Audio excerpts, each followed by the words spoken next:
കഴിഞ്ഞ ദിവസങ്ങളിൽ പെയ്ത കനത്ത മഴയിൽ വെള്ളം കയറി കെട്ടിനിന്ന കൃഷിയിടങ്ങളിൽ വ്യാപക നാശനഷ്ടം. വേങ്ങാട് പഞ്ചായത്തിലെ ചാമ്പാട് പ്രദേശത്താണ് വ്യാപക കൃഷിനാശമുണ്ടായത്. നെല്ലും വാഴയും മുതൽ കൂൺ കൃഷി വരെ നശിച്ചിട്ടുണ്ട്.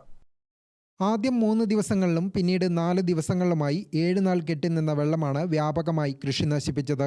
7 ഏക്കറിലധികം നെൽകൃഷിയാണ് നശിച്ചുപോയത്. ഞാറ് നട്ട് 50 ദിവസമായപ്പോഴേക്കും ഉണ്ടായ വെള്ളക്കെട്ടിൽ നിന്നാണ് ഞാറുകൾ ചീഞ്ഞുപോയത്. കോട്ടായി ശശീന്ദ്രൻ എന്ന കർഷകന്റെ 4 ഏക്കർ നെൽകൃഷിയാണ് നശിച്ചത്. ഒരു 4-4.5 ഏക്കറോളം കൃഷി ചെയ്യുന്ന ആളാണ്. നെൽകൃഷി തികച്ചും പൂർണ്ണമായിട്ടും ആദ്യത്തെ വെള്ളം കയറിയപ്പോൾ പോയില്ല. രണ്ടാം വട്ടം കയറിയപ്പോൾ കംപ്ലീറ്റ് തകർന്നു, തേച്ചും അടിഞ്ഞ് പോയി. കൃഷിഭവനിൽ എല്ലാ വിവരവും പറഞ്ഞിട്ട് അവർ വന്ന് നോക്കുകയെല്ലാം ചെയ്തിട്ടുണ്ട്. ഇനിയിപ്പോൾ ഇത് ഇൻഷൂർ ചെയ്തിട്ടുണ്ട്. അവർ ഇൻഷുറൻസുകാർ വന്നില്ല.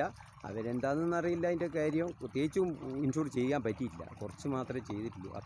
ഇതിപ്പം വീട്ടിലാണെങ്കിൽ വീട്ടിൽ താമസിക്കാൻ പറ്റാത്ത സ്ഥിതിയാണ്. ഇപ്പം താമസം തുടങ്ങിയില്ല. വെള്ളം കിണറ്റിലെ വെള്ളം അടക്കം വെടക്കായിട്ടാണെന്നുള്ളത് താമസിക്കുന്നില്ല. പിന്നെ കുറച്ച് ഒരുപാട് നാശനഷ്ടങ്ങൾ ഒരുപാട് വന്ന് കൃഷിയിൽ വീട്ടിലുള്ള സാധനങ്ങളെല്ലാം ഒലിച്ചു പോയി. കൃഷിയിൽ വയലിൽ അതും ഇതും പല കച്ചറിയും വന്ന് നിറഞ്ഞിട്ടില്ല എന്നുള്ള ഇതൊക്കെ ഒന്ന് ഇതാക്കണ്ടെങ്കിൽ ഒരുപാട് താമസങ്ങളുണ്ട്. അപ്പോൾ അതിനുള്ള സാമ്പത്തിക സഹായങ്ങൾ എന്തെങ്കിലും അധികൃത സ്ഥാനത്ത് നിന്ന് ഉണ്ടാകണമെന്നുള്ളൊരു അപേക്ഷയും കൂടി അതിനകത്ത് വെക്കുക. നമുക്കിപ്പോൾ ചെയ്യാനുള്ള സാഹചര്യം ഇല്ല. രണ്ടാം വിള ചെയ്യേണ്ടെങ്കിൽ ഇപ്പോൾ അത് തന്നെ ഇപ്പോൾ ഏകദേശം ഒരു 40,000 രൂപയോളം ചിലവാണ് എനിക്ക്. തനിക്ക് 1 ലക്ഷത്തോളം രൂപയുടെ കൃഷിനാശമുണ്ടായെന്ന് ശ്രീധരൻ പറയുന്നു.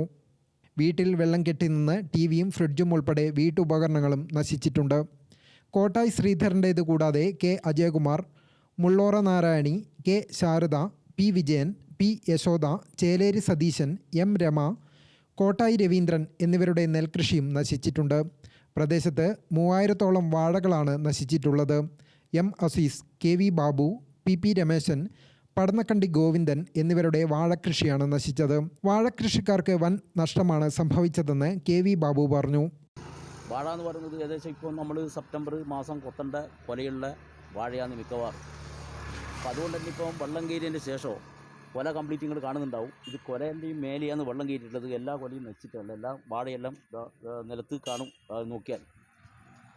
ഇപ്പോൾ ഇവിടെ കണ്ണിപ്പൂർ അസീസിന് ഒരു 1000-ഓളം വാഴ, ടി പി രമേശന് ഒരു 1000-ഓളം വാഴ, പടന്നക്കണ്ടി ഗോവിന്ദന് ഒരു 1000-ഓളം വാഴ, അനക്കൊരു 750 വാഴ, ഇങ്ങനെ ഒരു 5-6 വാഴ ഈ ഏരിയയിൽ മൊത്തം നശിച്ചിട്ടുണ്ട്. അത് നിങ്ങൾക്ക് നോക്കിയാൽ കാണാൻ പറ്റും.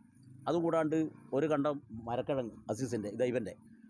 അപ്പോൾ ഇത് നാശമെന്ന് പറയുന്നത് ഒരു പ്രധാനപ്പെട്ട സംഭവം ഉണ്ടായത് ഇതുവരെ ഇങ്ങനെ വെള്ളം കെട്ടി നിൽക്കുന്ന ഒരു സ്ഥിതി ഉണ്ടായി.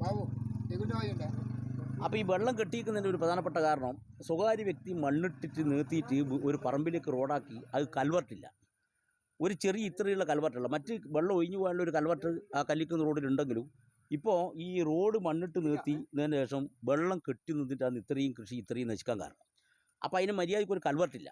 ഇത് അധികാരികൾ ശ്രദ്ധിച്ചിട്ടുണ്ടെങ്കിൽ ഈ കൽവർട്ട് ഈ മണ്ണിട്ട് റോഡ് നിൽക്കുമ്പോൾ അന്നേരം ചെയ്യിച്ചിട്ടുണ്ടെങ്കിൽ ഈ പ്രശ്നം വരില്ല. സമീപത്ത് പി പി ചിത്രലേഖയുടെ ഫാം ഫ്രഷ് മഷ്റൂം ഫാമിലും വെള്ളക്കെട്ട് നാശം വിതച്ചു. 4 മുറികളിലുണ്ടായിരുന്ന 1500-ഓളം ബെഡുകളാണ് നശിച്ചത്. 900 ബെഡുകൾ പൂർണ്ണമായും നശിച്ചു. 2 വിളവെടുപ്പ് കഴിഞ്ഞ 600 ബെഡുകളും നശിച്ചു. ഒരു ബെഡിൽ നിന്നും 1000 രൂപയുടെ കൂൺ ലഭിക്കുമെന്നറിയുമ്പോഴാണ് 1500 ബെഡുകൾ നശിച്ചാലുണ്ടാകുന്ന നഷ്ടം ഊഹിക്കാം. വീട്ടിൽ ഒരാൾ പൊക്കത്തിൽ ഉയർന്ന വെള്ളമാണ് നാശം വിതച്ചതെന്ന് ചിത്രലേഖ പറയുന്നു. 2009 മുതൽ കൂൺ കൃഷി ചെയ്തു തുടങ്ങിയ ഒരു വ്യക്തിയാണ് ഞാൻ. ഇപ്പം കഴിഞ്ഞ മാസം കൃഷി മന്ത്രി പ്രസാദ് സാറിൻ്റെ അടുത്ത് നിന്നൊരു ആദരവൊക്കെ വാങ്ങിച്ച് വന്നതാണ്. അപ്പോൾ ഈ ഒരു പ്രളയത്തിൽ മഴേൻ്റെ ഇതിൽ വയനാട്ടിലുണ്ടായ ഉരുൾപൊട്ടലിൻ്റെ ഭാഗമായിട്ടാണ് ഇവിടെ നമുക്ക് വെള്ളം കയറിയത്.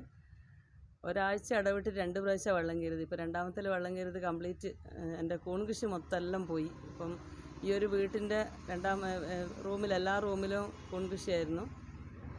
2000-ഓളം ബെഡ് ഞാൻ ചെയ്യുന്നതാണ്. അപ്പോൾ 1500 ബെഡ് ചെയ്ത് വെച്ചതുണ്ടായിരുന്നു. അതിൽ 900-ഓളം ബെഡ് കംപ്ലീറ്റ് പോയി. പക്ഷേ ഇനി ബാക്കിയുള്ളതും അതിൻ്റെ അകത്തുനിന്നെല്ലാം കണ്ടാമിനേഷൻ വന്ന് അതൊക്കെ നശിക്കാൻ തുടങ്ങിയിട്ടുണ്ട്. 900 ബെഡ് തീരെ ഒന്നും പറ്റാത്ത രീതിയിലാണ് വന്നിട്ടുള്ളത്. അതൊക്കെ ഞാനെടുത്ത് കളഞ്ഞ് ഇനിയിപ്പോൾ ഒന്നിന്ന് തുടങ്ങണം. അതിന് വേണ്ടി കൊണ്ടുവച്ച സ്റ്റോക്ക് ചെയ്ത് വെച്ച വൈക്കോൽ ഏകദേശം ഒരു 10,000 രൂപയോളം വൈക്കോലുണ്ടായിരുന്നു സ്റ്റോക്ക് ചെയ്ത് വെച്ച്. അതൊക്കെ കംപ്ലീറ്റ് പോയി. കൂൺ വിത്തുണ്ടാക്കുന്നുണ്ട്, വിത്തുണ്ടാക്കേണ്ട ലാബുണ്ട്. അപ്പോൾ വിത്തുണ്ടാക്കാൻ സ്റ്റോക്ക് ചെയ്ത് വെച്ച നെല്ല് അതൊക്കെ മുളച്ചു പോയി. ആ നെല്ലൊക്കെ ഇപ്പം തെങ്ങിൻ്റെ കള്ളിയിൽ ഇട്ടിട്ടുണ്ട്. അതൊക്കെ അവിടുന്ന് ഇനി അവിടുന്ന് നെല്ലാവും എന്നുള്ള പ്രതീക്ഷയിൽ അതിപ്പോൾ അവിടെ ഇട്ടിട്ടുള്ളത്. ഗ്രാമിക ന്യൂസ് കൂത്തുപറമ്പ്.